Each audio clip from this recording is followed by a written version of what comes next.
두 번째 얘기 한번 시작해 볼게요. 2030은 왜 이용만 당할까? 왜 그럴까요? 요 얘기하기 전에 조금 민감한 얘기 한번 해볼 건데, 저는 이분 잘 모르는, 이분이 얼마 전에 그 방송에서 요런 주장을 하셨다고 합니다. 물론 저는 이 방송을 봤어요. 다 보고 하는 얘기야. 뭐 저는 이분 잘 모르는데, 이분이 이런 주장을 하셨대요. 다수결은 수단일 뿐 가치는 아니다. 그러니까 출산율 얘기를 하시면서, 우리나라는 노년층 유권자가 이미 많아요. 이미 많고 앞으로 더 많아질 예정이기 때문에 실제로 이제 노년층 유권자들의 파워가 강력해지면 과연 국가의 미래를 설계함에 있어서 정치인들이 과연 후세대를 위한 의사결정을 할 거냐? 라는 이제 측면에 있어서 뭐 다수결은 수단일 뿐 가치는 아니다라고 말씀을 하셨는데, 근데 청년층이 유권자의 다수였던 시절에는 그러면은 문제가 없었다는 건가? 라는 의문이 저는 먼저 그 다음에 이게 보통 선거의 원칙에 있어서 다수결이 내재적인 가치가 없지 않아요. 왜냐면 내가 어떤 사회적인 조건을 몇 살이든 어떤 직업이 있든 어느 지역에 살든 1인 1표제는 똑같잖아. 결국 보통 선거제는 1인 1표 단순 다수제이기 때문에 그 가치를 갖는 거지. 생각해보세요. 만약에 이 다수결은 옳지 않기 때문에 우리는 국가의 미래를 위해서 청년은 1인 2표, 노년층은 2인 1표를 합시다. 라고 하면 이거 공평할까요? 나이에 따라서 그렇게 갈른다. 라고 하면 그럼 직업은? 그럼 성별은? 어떻게 할 거야? 다수결은 내재적인 가치가 있어요. 저분이 뭐 좋은 말씀 굉장히 많이 하시는 분으로 저는 알고 있는데 저렇게 얘기하면 안 돼요. 영향력이 되게 큰 사람이 선거제도에 대한 민감한 부분을 저렇게 얘기를 한다라는 거는 뭐 저는 잘 모르는 분인데 개인적으로 좀 실망스러웠다 뭐 이런 얘기를 하는 거고, 다수결이라는 거는 결국 다수의 뜻인 거잖아요. 다수의 뜻이 여러분들 선거 때만 측정이 돼요? 대통령 선거에서 윤석열이 당선이 됐어. 그러면은 한 번 그렇게 정해졌으니까 그냥 쭉 그렇게 가는 거예요? 안 그런 거 우리 봤잖아. 다수의 뜻이라는 거는 선거 때뿐만이 아니라 민심, 여론 등으로 상시 작동하는 게 다수의 뜻이에요. 항상 여론조사를 통해서 정권이 압박을 받잖아. 오히려 다수결이 수단일 뿐 가치가 없다라고 생각하니까 계엄령 같은 게 발생하는 거 아니에요? 결국 국회도 다수결에 따라서 대의하는 사람들이 와서 그 사람들이 다수결로 그 대의자들의 뜻을 행사를 하는 건데, 나는 그걸 인정하기 싫으니까 쿠데타를 일으키려고 한 거 아니야.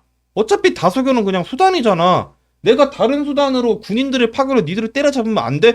라고 생각했기 때문에 계엄을 벌인 거 아니에요? 근데 어찌됐든지 간에 중요한 거는, 저분은 제가 잘 모르는 분입니다만 2030에 대한 굉장히 우호적인 얘기들을 많이 하시잖아요. 결국 저 얘기도 많은 사람들이 2030 세대의 편이 되고 싶어 하거나 또는 그들을 자신의 편으로 만들고 싶어 하기 때문에 하는 거거든요. 웃긴 게 젊은 사람들이 찍은 후보가 선거에서 당선이 되는 일은 원래 거의 없었어요. 노무현 정도 되려나? 청년층과 중장년층의 정치적인 의견이 보혁으로 갈렸을 때 청년층이 이긴 경우가 거의 없었어요. 원래 청년층의 의견이 적극적으로 다수결로 반영된 적은 거의 없었어요. 선거는 원래 그래요. 앞으로 더 심해질 뿐이지. 그러니까 이게 선거의 역사, 정치의 역사를 결부시켜서 보면은 늘 2030이라는 사람들은 그 어떤 시츄에이션에서건 이길 수 없는 정치적인 싸움을 윗세대랑 언제나 하고 있습니다. 그리고 시간이 흐르면 그 사람들이 윗세대가 되잖아. 그럼 그들은 아랫세대한테 승리를 또 해요. 늘 그래왔어. 그렇기 때문에 언제나 청년의 민심은 선거에서 배반당합니다. 예외가 없었어요. 딱 한 번의 예외가 우리나라에서는 2002년 노무현이었어요. 그렇기 때문에 2002년에 노무현을 당선시켰던 사람들이 아직까지도 그 뻥에서 벗어나지 못하는 이유가 유일하게 그때 한 번 이겨본 거야.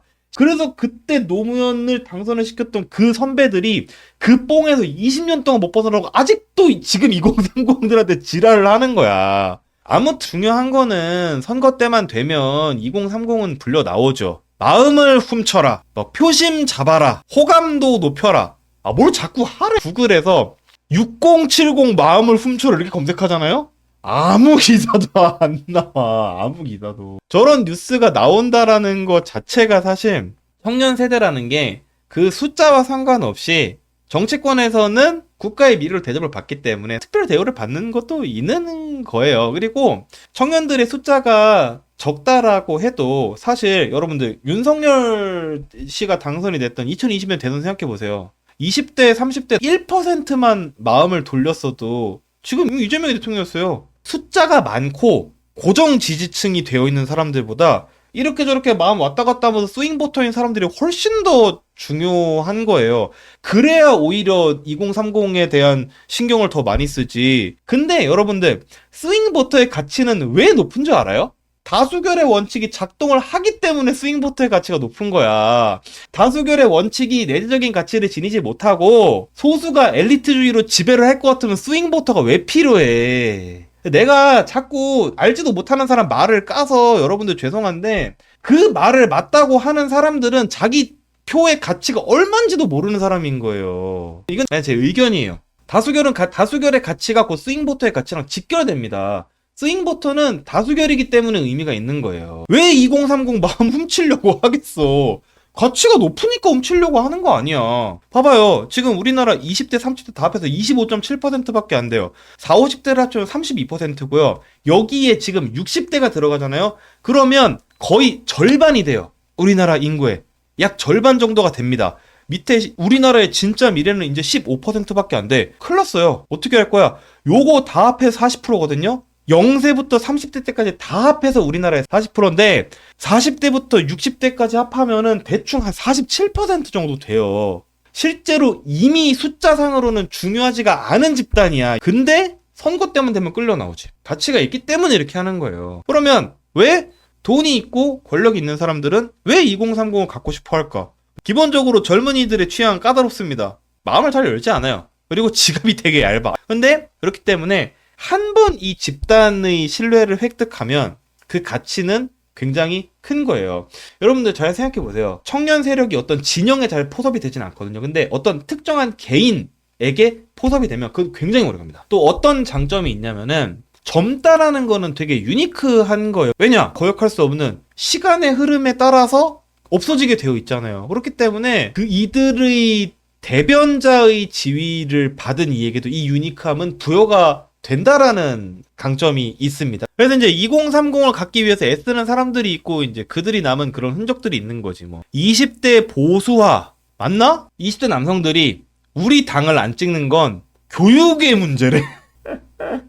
아니 뭔 교육의 문제야. 훨씬 잘 배우죠. 요즘 20대 애들이 보수화됐다라고 얘기를 하지만 실제로 보수화 안 됐고요. 20대가 보수화 됐다라고 믿고 싶은 사람들이 있는 거지. 어떤 사람은 또 이렇게 얘기합니다. 문제인식 정의에 배신당했다.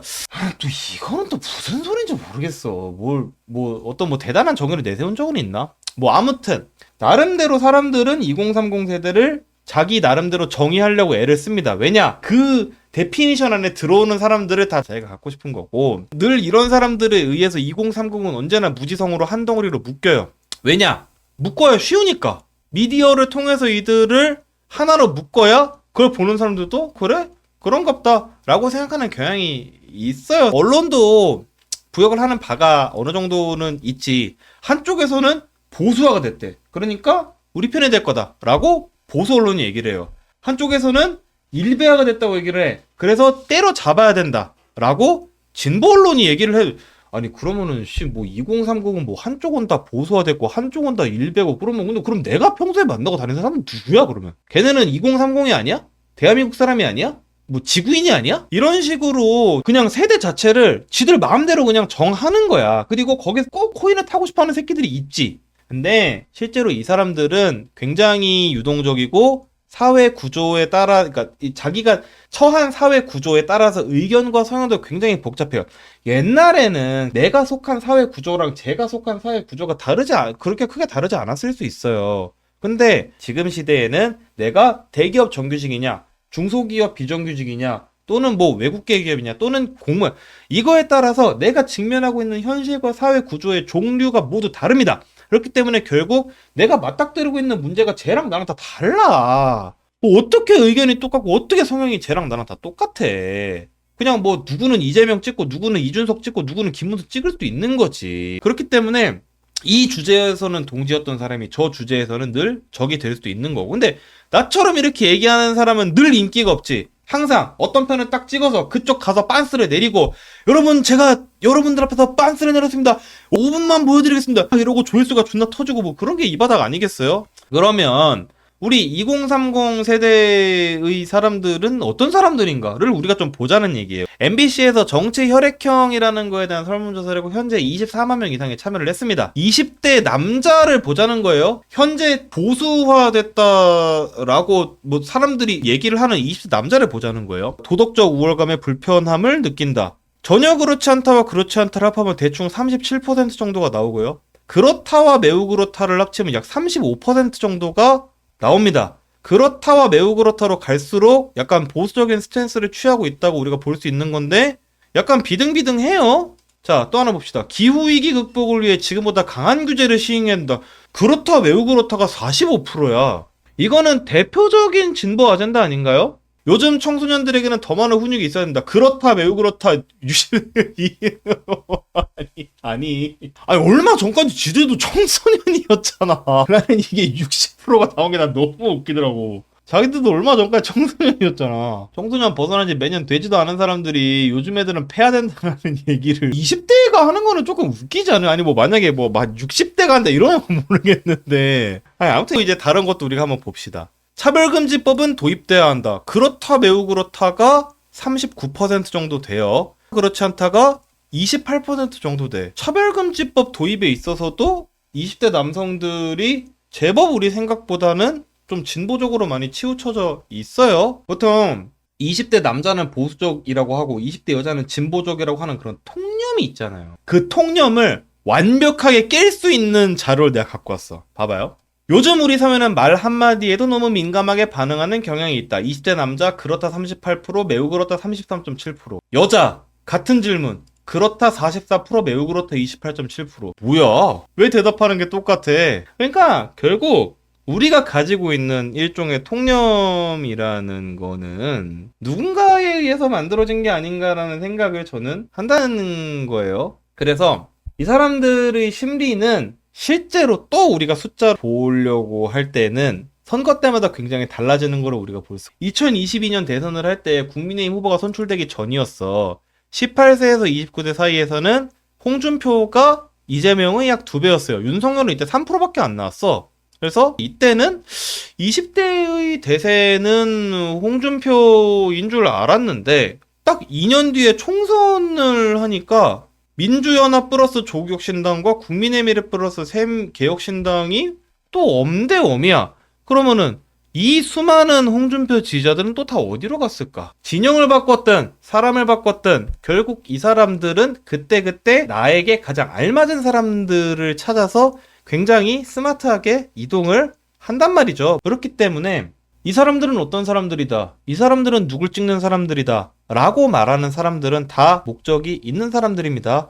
물론 내가 아무리 이렇게 얘기를 해도 댓글에 달리겠지. 저 새끼는 뭐 몇 근거도 없이 뇌피셜로 얘기한다. 아무튼 오늘 마무리를 향해 가고 있는데, 정리하자면, 자, 우리가 투표를 할 때 이념이 투표의 동력을 완전히 결정하는 시대는 지나갔습니다. 사람들이 그냥 이렇게 보고 종합적으로 판단 후에 가중치를 더 두는 쪽으로 투표를 하게 되어 있어요. 가령 주식 투자를 하는 사람들은 이재명이 솔직히 다 그냥 헛소리 하는 것 같지만 상법 개정안을 통과시켜 준다고 하니까 저거면은 나는 괜찮고 가중치를 더 많이 둘 수도 있는 거야. 그렇기 때문에 정치인들이 정권을 유지하기 위해서 제일 열심히 해야 되는 거는 유권자들이 투표를 할 때 두는 가중치가 상대방이 하는 말에 너무 많이 가 있으면 안 되게끔 만드는 거예요. 하지만 그걸 하기가 되게 굉장히 어렵지. 그러니까 이제 민주주의 사회에서는 정권이 교체되고 그렇게 되는 거거든요. 따라서 젊으면 진보다, 늙으면 보수다, 뭐 이런 거 안 통해. 이제 없어. 이런 거 없어. 이런 거 어딨어. 다 깨졌지. 미국에서도 없어요. 근데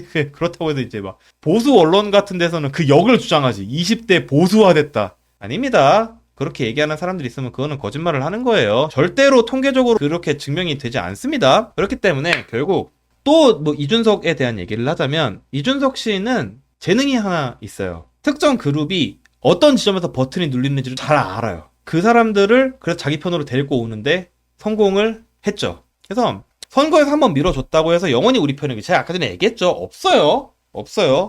진영을 가리지 않고 그렇게 착각을 하고 있으면 얻어 터지게 되어 있다. 그래서 늘 말씀드리지만 이런 사람들이다 라고 공개적으로 얘기를 하고 뭐 이런 사람들은 그렇게 말하는 목적이 저는 늘 있다고 생각을 해요. 제가 저렇게 말하는 사람들이 되게 해롭다라고 늘 얘기하는 이유는 실제로 2030 세대들이 하는 실존적 고민들이라는 게 있는 거잖아요. 근데 이 사람들이 하는 이 실존적 고민을 이 사람들이 보수화됐다, 일배화됐다, 탈정치화 이런 구호 뒤에 이 사람들의 실존적 고민을 그냥 묻어버려요. 그래서 2030이 선거 때마다 이용을 당하는 거야. 왜냐? 이 사람들이 그냥 어떤 사람들이랑 규정을 해버리고 그 규정에 맞춰서 자기들이 선거 운동을 하니까 실제로 이 사람들의 실존적 고민을 다루는 정책이 안 나옵니다. 그러니까 그냥 이용만 당하고 맨날 끝나는 거지. 여러분, 전세 사기라는 게 뭐 진보 보수 뭐 구별해서 당합니까? 아니에요. 누구나 당할 수 있어요. 근데 저런 문제를 처리를 함에 있어서 국가가 이 사람들의 고통을 어디까지 커버리지를 쳐줄 거냐라는 이슈가 사실 있는 거잖아요. 그게 결국 저 사람들의 실존적 고민의 가장 중요한 포인트가 될 수 있는 것이고. 근데 저런 실존적 고민을 결국 정치인들이 조정을 해야 되는데 정치인들이 신경 쓰는 메시지라는 게 얘네가 보수인지 진보인지 뭐 이번에는 누굴 찍을지 이런 것만 들여다보고 있으면 결국 저 전세 사기 문제를 해결을 함에 있어서 어떤 방법을 사용할지에 대한 설득, 대화, 협상, 고민은 뒤로 무한정 밀려요. 그 설득, 대화, 협상, 고민을 하지 않은 채로 만약에 정부에서 전세 사기 피해자들 국가에서 지원해주기로 했다라고 하면은 또 이렇게 말하는 다른 2030이 있겠지. 쟤네가 사적 계약을 잘못해서 당한 일을 왜 국가에서 보전을 해주냐. 그러면은 내가 주식 투자해서 폭망한 것도 보전해줘야 되는 거냐라고 말하는 사람이 생길 수도 있. 사회적인 합의를 거치지 않은 정책이라는 건 원래 다 그렇게 되는 거예요. 근데 이 사람들이 보수다, 진보다, 누굴 찍는다, 어떻다 이런 얘기들만 자꾸 하고 있으면 결국 이용당하는 거 말고 당할 일이 있겠습니까? 고작 한다는 얘기가 다수결은 수단일 뿐이다. 뭐 그게 편들어주는 얘기예요. 그럼 결국 2030 세대를 이용하지 않는 건 뭔가요? 뭐라고 또 여러분들이 궁금할 수가 있겠지. 사실 가장 큰 문제는 이 세대를 이용을 해가지고 자꾸 이제 사람들이 떴다방을 피는 게 문제인 거 아니야. 선거철마다 떴다방을 폈다가 선거 끝나면은 알바노? 뭐 이렇게 하는 게 사실 가장 큰 문제 아니겠어요? 그러면 이제 결국 실질적으로 이제 인기 없는 정책을 펼 각오를 해야 되는데 그런 측면에서 이제 2030 관련 정책을 생애 주기로 접근을 했을 때 저는 그나마 길이 보일 수 있다라고 생각을 해요. 제가 이 차트 되게 많이 보여드렸죠. 우리나라의 많은 문제점들을 설명할 수 있는 하나의 차트. 30대 남성 취업자 수 76만 명 감소. 인구가 줄어서 그렇다라고 얘기를 하기에는 사실 여성 취업자 수는 크게 변화가 없었기 때문에 저는 지금 우리나라에서 일어나고 있는 갈등의 원인을 얘기를 할 때 늘 이거를 갖고 얘기를 많이 합니다. 기존의 우리나라를 굴리기 위해서 유지를 해왔던 일종의 가족 모델, 경제 모델 같은 것들이 지난 한 15년, 20년간 다 무너져 왔던 거죠. 그러면 결국 이걸 어떻게 회복을 시킬 건지가 제일 중요한 거 아니겠어요? 뭐 근데 저렇게 그렇다고 해서 4050을 다 뭐 지금 다니는 직장에서 자르면 되나? 그러면은 그거는 또 다른 의자 게임이 되는군요. 그러면 그 다음 세대가 문제 제기를 하면 그때는 또 어떻게 할 건데? 그럼 그때는 이거는 이 자리는 내 자리고 뭐 그렇게 얘기할 거예요? 아니란 말이에요. 그래서 결국 이 그래프의 감소 추세를 뭐 완화시키거나 어찌됐든 반등을 시킬 수 있는 뭐 어쨌든 그런 차원의 해법이 좀 필요하지 않나라는 생각이 될 것 같습니다. 그래서 뭐 이런 얘기 말씀드렸죠. 구분하기 어렵다. 뭐 이런 얘기 실제 별로 지지 않았죠. 조회수는 잘 나오지. 하지만 사실이 아닌 것을 자꾸 주장을 하는 사람들은 늘 말씀드리지만 그 이유가 다 있습니다. 본인이 믿는 거를 자발적으로 퍼뜨리고 싶어 하거나 아니면 누군가의 프로파간다가 목적이거나 누군가의 프로파간다가 뭐 의심이 드는 콘텐츠들이 이제 여기저기 많이 보이는데 뭐 그렇다고 해서 뭐 제가 뭐 이 채널은 이런 채널입니다라고 말을 할 수는 없으니 우리는 이런 것들을 잘 구별을 해내야 슬기로운 유튜브 생활을 할 수 있다 정도로 말씀드리면서 오늘 제가 준비한 내용은 여기까지 말씀을 한번 드려봤고요. 오늘 제가 준비한 내용은 여기까지고요. 이번 주에 좀 무거운 주제 다뤄봤는데 방송 잘 들어주셔서 감사드리고 다음 주에는 더 재미있는 주제로 여러분들의 주말 즐겁게 해드리는 hingo 되도록. 그럼 오늘 방송 여기서 마치도록 하겠습니다. 여러분 다음 주에 뵙겠습니다.